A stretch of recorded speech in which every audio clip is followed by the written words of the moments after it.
Hi, I'm Stas Margaronis with the American Journal of Transportation, and we are joined today by Jennifer Carpenter, head of the American Waterways Operators and the American Maritime Partnership.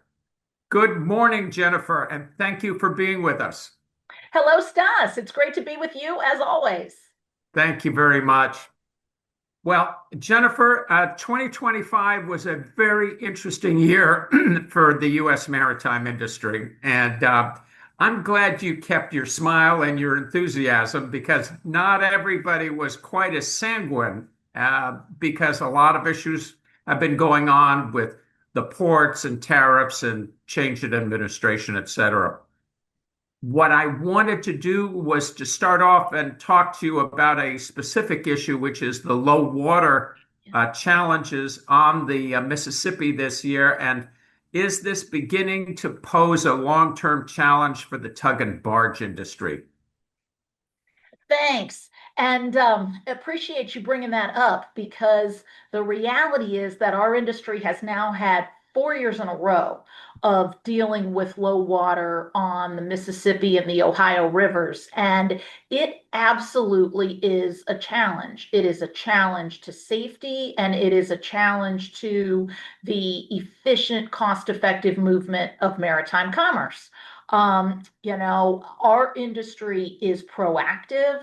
Safety is our absolute top priority. And so when river conditions change, our members don't wait for the Coast Guard to tell them what to do. They start, uh, you know, sh- uh, shrinking their tows. They may move fewer barges with one towboat, load those barges lighter because they absolutely want to stay safe. That's important, but there's a cost to it. Every foot of draft that is taken away cuts a barge's cargo by 200 tons. So, we are on top of this. We work closely with our partners at the Corps of Engineers and the Coast Guard. And I think the good news is that we collectively are getting better and better at managing a challenging situation. Our communication is better, our proactivity is better. We've been working with the Corps and the Coast Guard so that the Corps doesn't begin dredging at the last possible moment. When we have a river that we just can't traverse, the Coast Guard is alert to the need to keep setting and resetting buoys. So we're definitely improving our ability to manage a challenging situation. But there's no doubt that it's a tough thing to have to deal with, especially because this usually hits during harvest season, which is Right. when there's great need to move cargo and to move it as efficiently as possible. So going forward, we've got to double down on that communication. Continued federal funding remains important, whether we're talking about dredging or buoy setting. And we just have to challenge ourselves to continually get more proactive. We never want to be reactive. We want to be anticipating so that we can keep commerce flowing. So, Jennifer, you've pointed to my next question, which is funding the Army Corps of Engineers, WARDA. And we talked to Deb Calhoun a couple of weeks ago from Waterways Council, and they are still challenged with a deficit in lock and dam spending to upgrade the lock and dam system, which is somewhere near a shortfall of $7 or $8 billion. Jennifer, let me start by you have been involved and the industry has been in cost sharing. This has been a long, long, long subject of our conversations and of your activities at AWO. What do we need to do to close that gap on the spending for locks and dams and get everything back to where it should be? Well, I mean, I want to start by giving credit where credit's due.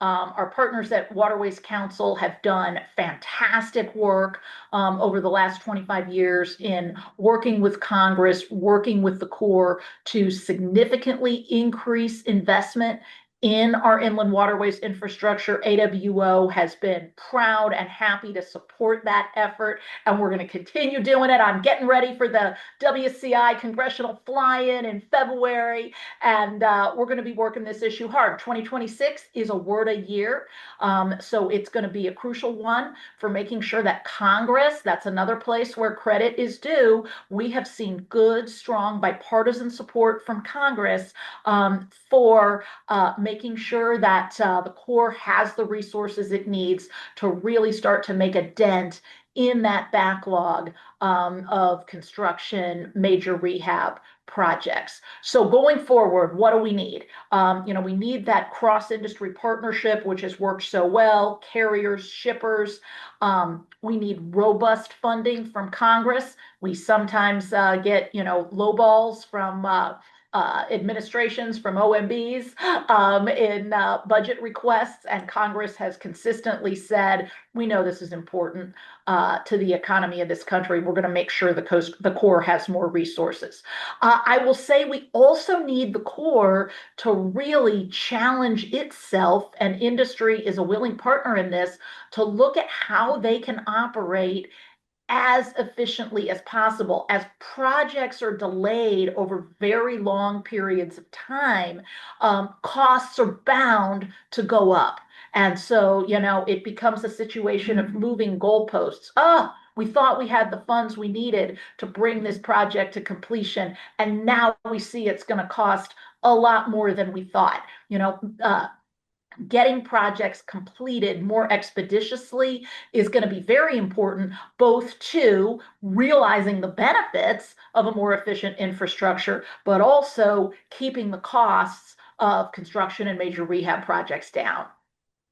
So, Jennifer, how is the impact of the president's tax cut bill this year going to impact that process going forward? Will it make it more challenging?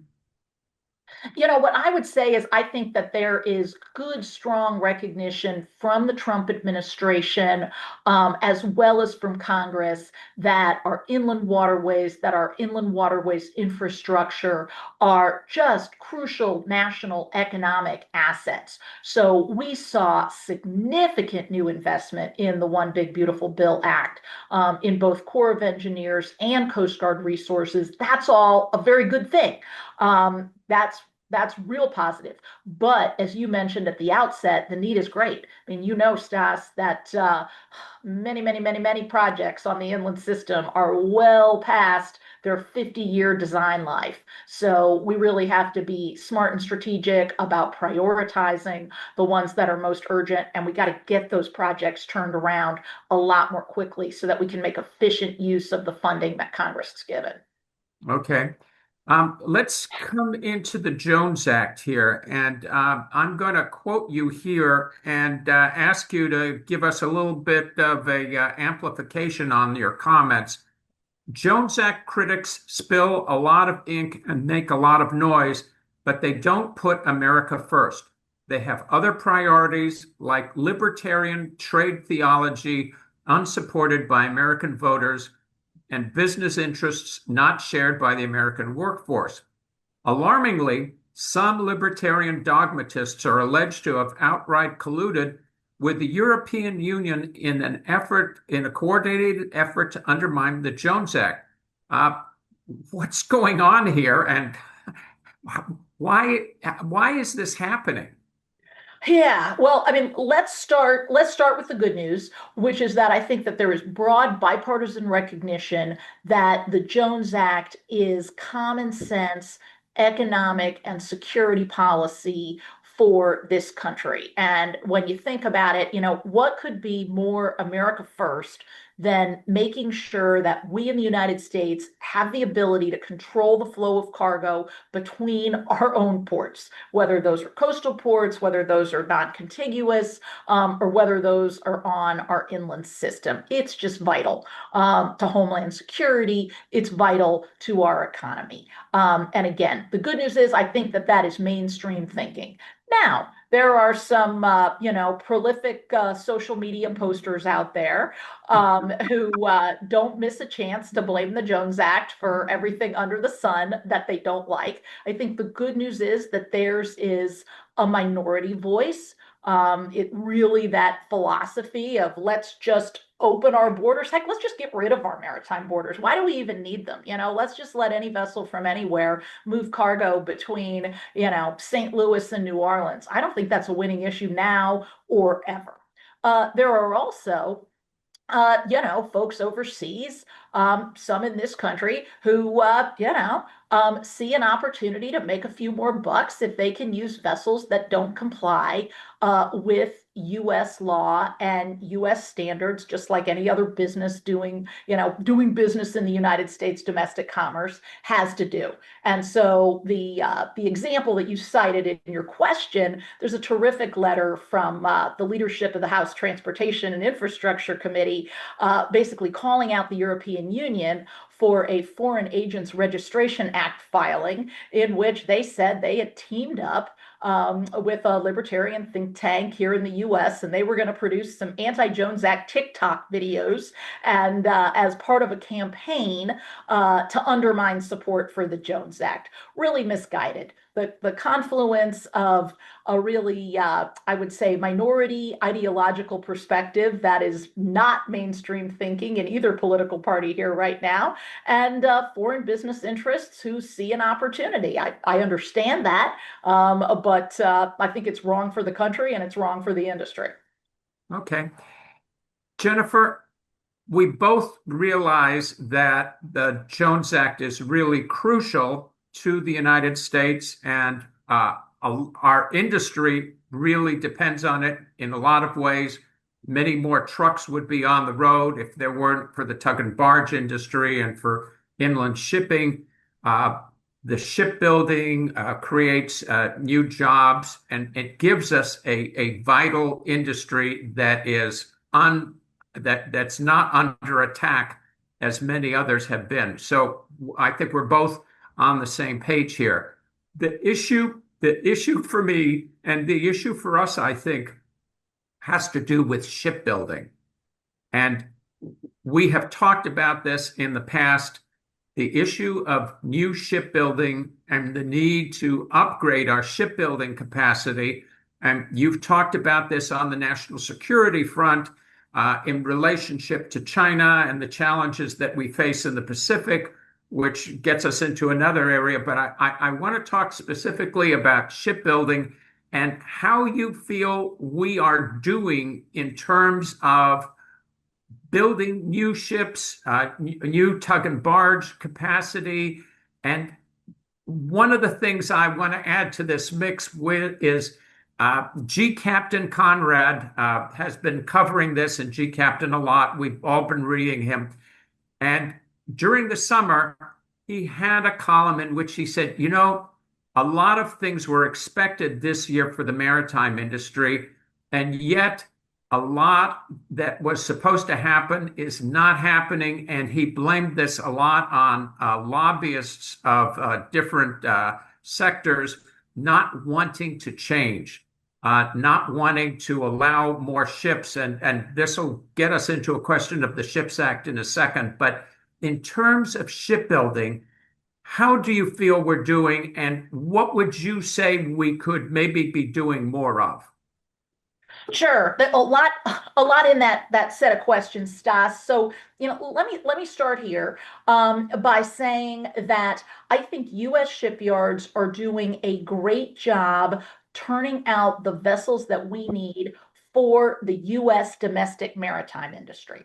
And as we both know, the goal in the domestic maritime industry is not to see how many vessels we can build. It's to make sure that we have safe, state-of-the-art, efficient vessels that can meet the demand for cargo that is there, whether that is cargo moving on the inland rivers, whether that's cargo moving on the coasts, whether that's cargo moving between the U.S. mainland and Alaska, Hawaii, Puerto Rico. So I want to draw a distinction between that domestic market, where I think we have a fleet of vessels that is right sized for the demand that is there, and the US international trade, which is where, the more vessels that we could build in US shipyards to not only carry international cargo, but also fortify our defense industrial base, support the projection of US national security interests around the globe would be better. But again, I think it's important to distinguish between those things because, in the domestic trade, we don't want more vessels than cargo, right? That is a recipe for vessels being tied up, for mariners being out of work. We want to make sure we got the vessels we need. And I think that US shipyards are doing a great job there. I look at innovation like the LNG bunkering industry, which is new and I think has tremendous potential. There is some very cool stuff in the early stages of development, ATBs to be used as part of a carbon capture initiative. So they're literally going to be carrying liquid CO2 to take that out of the atmosphere. That's some cool stuff. And it's the domestic maritime industry, it's US shipyards that are doing that. Now, again, when we look at the way that China has just dominated the world shipbuilding order book, and even countries, South Korea, Japan, places in the EU that have been real shipbuilding leaders. They're still turning out a lot of vessels, but China has really exercised the levers of state control to dominate in that sphere. We need to fortify, to build up the American shipbuilding industrial base so that we can protect and project US interests. But I also think it's important to not create a sort of false comparison. We need to be the world leader in cheap vessels and displace China, as the world's most prolific shipbuilder.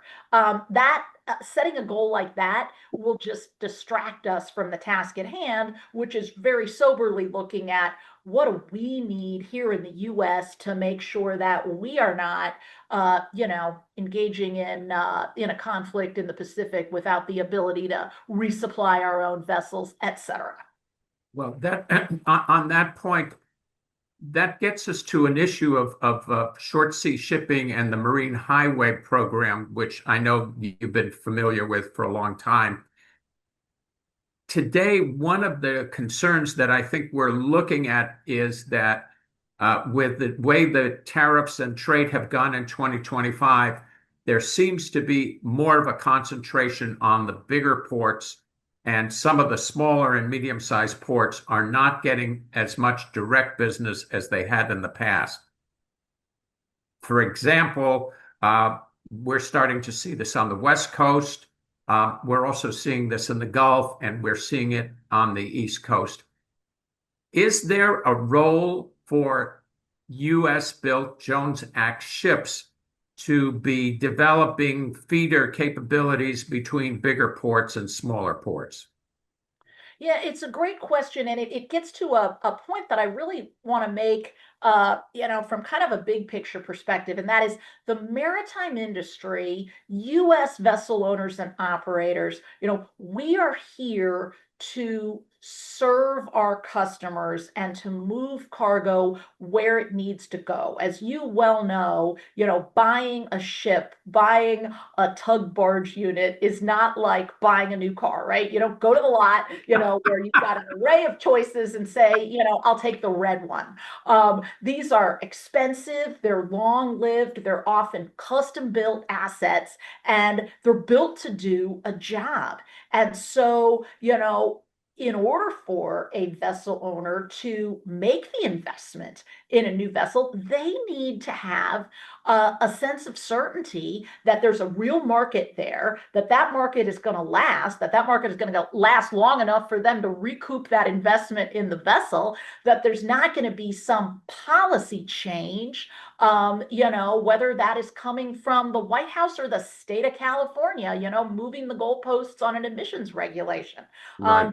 that certainty that enables a vessel owner, that enables a shipyard, that enables, a financer of vessels to engage in this. We got to know that there's a need and a market. So I think that's really important. And sometimes you hear people it's kind of focused on we got to build vessels, we got to build more vessels. Well, that's not where it starts. It starts with what are those vessels going to do? And Absolutely. I think that if we really want to stimulate demand for U.S. vessels, we've got to look at stimulating demand for marine transportation. Okay. So we had a very good market for smaller vessels and ocean-going tugs and a lot of tug and barge work through offshore wind. And that was a market that was benefiting all coasts, Atlantic, Gulf, and the Pacific coast. And that has gone down the tubes thanks to the actions of the Trump administration. One tugboat captain told me that he thought on the West Coast, if there were 500 floating offshore wind turbines, that you would need 8 new ocean-going tugs to be able to pull all of those floating vessels into place. At the Port of Long Beach, they were projecting to build a new port, Port of Humboldt Bay, another one. Between the two of them, they were projecting 10,000 jobs. So here I have 8 new ocean-going tugs, offshore supply vessels for those offshore wind turbines, a new wind port at 2 different places, several on the East Coast as well. You and I talked about that last year, all of which was going to be Jones Act, new Jones Act business. Yep. And we are attacked for the Jones Act for being static. And here we had a chance to be proactive along the lines that you were talking about with this new market. Where do we go from here, Jennifer? I'll tell you, Stas, it absolutely underscores what we're talking about when I said a U.S. vessel owner is not going to go out and build a vessel speculatively for a market that might be there in the future. They are going to build when they see a market there now. And, I'm hopeful that someday that market will come back for U.S. vessel owners and operators because, there is a lot of work to be done to create a real all of the above energy economy. We need more and more energy in this country. I see room for all kinds of sources. But Stas, you remember as well as I do, I'm sure, the critics who were saying 3-4 years ago, man, because of the Jones Act, we don't have a fleet of American vessels to install wind turbines, to, move components between. And, our response to that was, wait a minute, we don't have that yet because we haven't needed that yet because we don't have a robust array of U.S. wind farms. Well, if we ever want to have that, vessel owners as well as wind developers are going to have to see that there's a market here and that they've got that certainty. So as frustrating as this situation has been for many folks, I think it really underscores the importance of, again, if you want the vessels, you got to have the market for those vessels to serve. Otherwise, it's kind of you're asking the tail to wag the dog. It doesn't work that way. So this then dovetails into what happened to the Ships Act.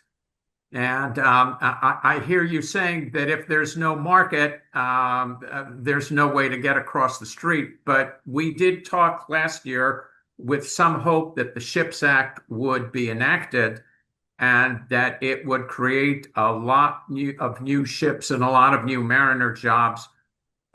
What's happened with the Ships Act? Why hasn't it been enacted?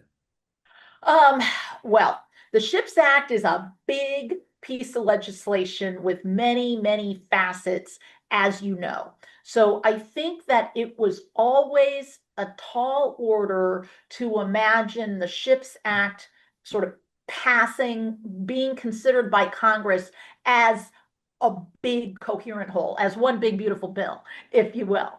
I think it was always more realistic to think there is a lot here, some of which goes to mariners, some of which goes to vessel incentives, etc. How do we potentially take pieces of this very worthy concept and incorporate them in other congressional vehicles? As you know, Congress has struggled to pass very many bills this year. So there'll be some more opportunities next year, and we'll be actively engaged there. But from a sort of expectation management standpoint, I think that it is more realistic, and always has been, to look at taking pieces of the SHIPS Act and incorporating them in a related piece of legislation, and not saying, the only way this thing can move is if Congress, somehow moves this very big, complicated package. Congress doesn't move a lot of very big, complicated packages these days, but there's a lot of opportunity, I think, to take pieces of this and see where they fit. I think there was also this year an element of the administration and Congress kind of looking to each other to see what the other was going to do. We had the president's executive order on restoring American maritime dominance, which called for all kinds of inquiry on the part of federal agencies with the aim of identifying federal actions to fortify the maritime industrial base. So I think there was a little bit of a sense from Congress, let's see where the administration is so that we can work together and not potentially at cross purposes. And we were also hoping or seeing potential in the USTR action on assessing fees on Chinese-built ships, very controversial with ports, but a program that could have supported new shipbuilding. And that one has gone down the tubes. The president gave that away in his negotiation with President Xi when they were in Korea together just recently. Would that have been a good thing or a bad thing for the industry, do you think? That's now been suspended for a year, and I think whether it would have been a good thing or a bad thing depends on who you talk to. So I feel like the challenge for all of us, is to navigate what I called at the beginning of 2025 class 5 rapids, right? We are in an environment where there is a lot of opportunity. I mean, I have probably never in the 35 years that I've been in this industry, heard as much bipartisan recognition of the importance of the domestic maritime industry and of maritime generally to the American economy, to U.S. homeland and national security.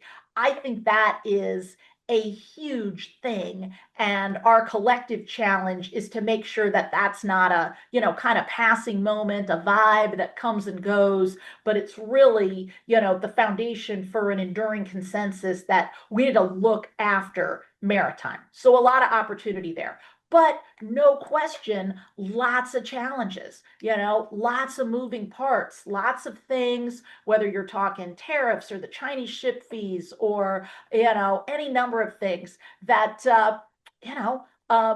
make it difficult to have that certainty that we talked about. And so businesses naturally, are going to want to look and see how are things going to shake out before I place a big bet. And we just have to recognize, I think, that,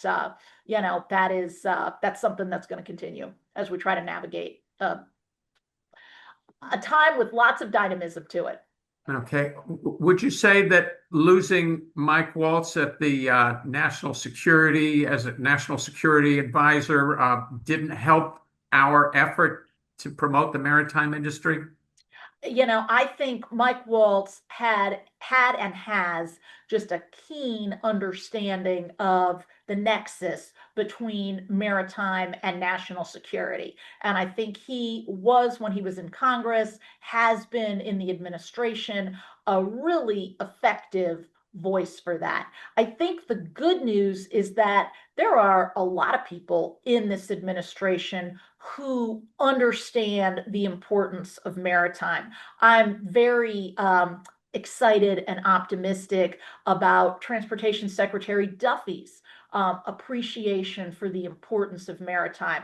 We just had a great new maritime administrator, Steve Carmel, confirmed by the Senate last week. He's got a great deputy in Sang Yi. So I think we got some knowledgeable folks, and that's just naming a small number. But I think we got some knowledgeable folks in this administration who get maritime and want to work to make sure that we are going to be able to meet our security and our economic needs for a long time to come. Okay. Jennifer, let me take you to another place. I referenced this earlier in our conversation before we got on. A retired female ship's officer who went to sea in the 1970s approached me at an event a couple of weeks ago, and she said, things are as bad for women today as they were when I went to sea in the 1970s. Is she wrong? Oh boy. I mean, I have to say, I hope she is, because that is a really uh, damning indictment of the industry's culture, if true. And I'm not going to put myself in her shoes and tell her what her experience has been. What I will say is, that I think her comments and just this issue generally points to the importance of culture, making sure that we have safe, secure, harassment-free workplaces is very much about creating and continually reinforcing the kind of culture that we want in this industry, both on board vessels and in, corporate shoreside leadership structures. And I think, as the Safer Seas Act was enacted in 2022, there was a lot of focus on compliance, right? There are new requirements. You need video cameras, or you need a master key control system, or we've got these Coast Guard reporting requirements. And, certainly there's always an obligation to comply with law and regulation. But I think fundamentally, it is so important on this issue to do the hard, slow cultural work. And was just having a conversation the other day with an organization, RAIN, which operates the sexual assault survivor hotline for the military. We were talking about this cultural issue. I think it's one that we just can't approach as a compliance exercise. We have to look at it as continually about building the culture. So this is not one we're going to be able to check off. This is one where we want to continuously make progress and have folks be able to say, yeah, we're getting better. So when I look at one of the first acts of the administration being firing Admiral Fagan at the Coast Guard, a female admiral and commander, I don't see the right signal there about protecting the rights of women. And there were several other firings that focused on women as well. Is the Trump administration sending the wrong message here?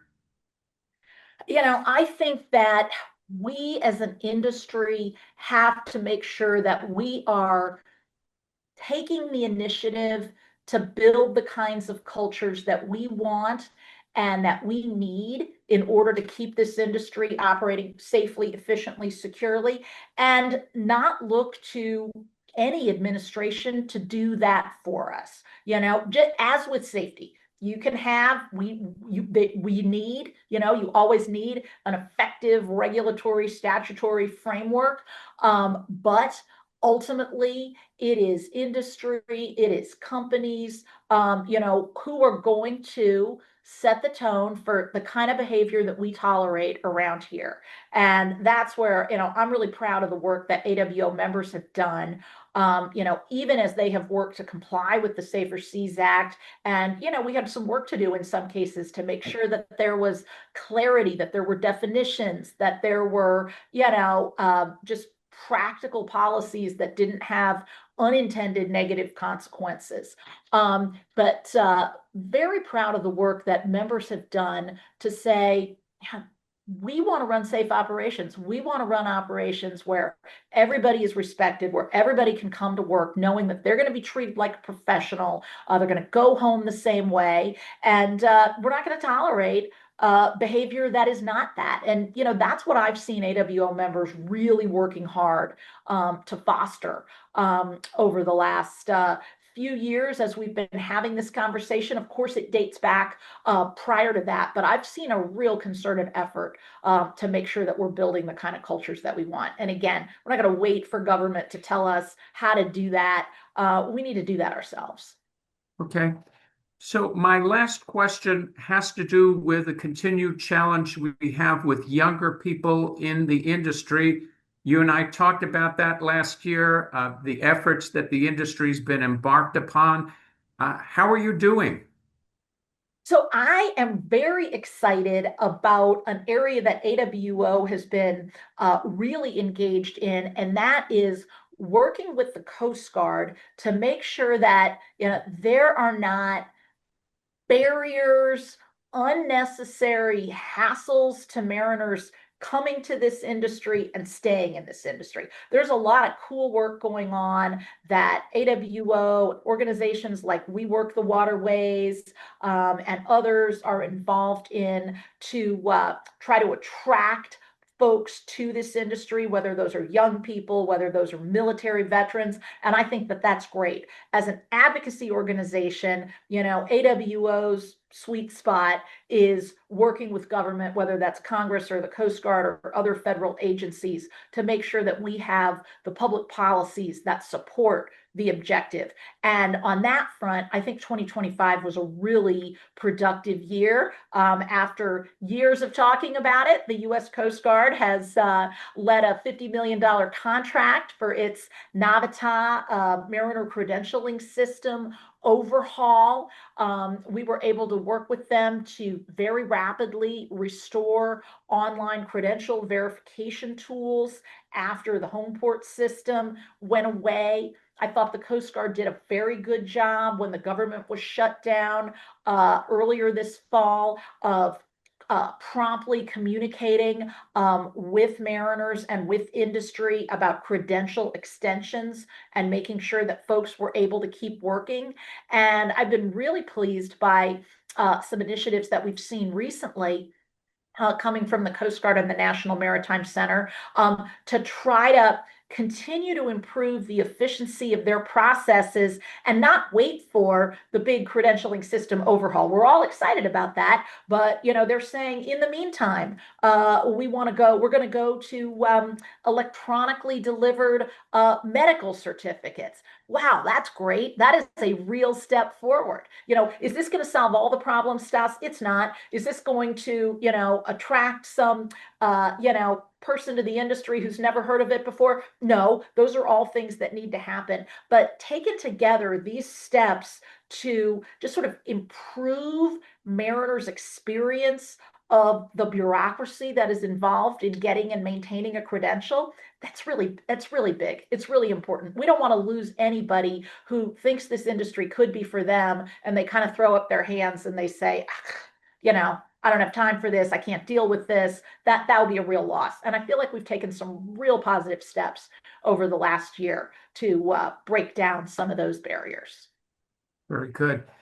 Jennifer, again, you're an encyclopedia on all of the issues that we are very concerned about in the maritime industry. And I want to thank you very much for your time, your energy, and your leadership in keeping the focus on a lot of issues that are very important for us going forward, and especially your very hard work on the Jones Act.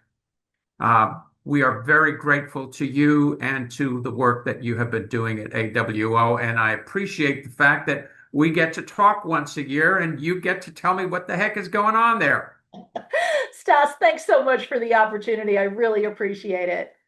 Okay. Jennifer Carpenter, thank you very much. Best wishes to you and your maritime partners in the inland waterways and in the blue waters for 2026. Right back at you, Stas. Thank you so much. Thank you. I'm Stas Margaronis with the American Journal of Transportation, and we have been talking to Jennifer Carpenter, the president of the American Waterways Operators and the American Maritime Partnership. For all of us at Ajot, a happy and prosperous 2026 to you. Thank you all. Bye-bye.